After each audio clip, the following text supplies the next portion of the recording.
এখন আর বাইরে বসা যায় না, অনেক ঠান্ডা পড়ে গেছে জার্মানিতে। তো আমি তারপরও আজকে একটু ঘর পরিষ্কার করে দরজা জানালা খুলে রেখেছি যাতে ফ্রেশ আলো বাতাসটা একটু ঢুকে।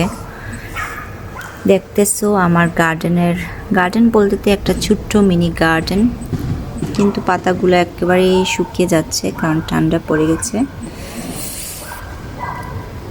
তো যেগুলো ছিল গাছ সেগুলো আস্তে আস্তে করে এখন মরে যাচ্ছে।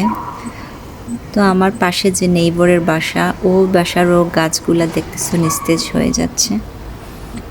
তো এটাই হচ্ছে ইউরোপের ঠান্ডার সময়ের বেলকনির বাগানের অবস্থাগুলা। সামারেই যত সুন্দর, আর উইন্টার এসে গেলে সব কিছুই শেষ।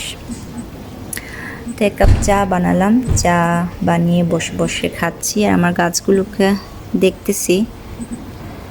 ইনশাআল্লাহ নেক্সট ইয়ার আবার সুন্দর করে বাগান করব।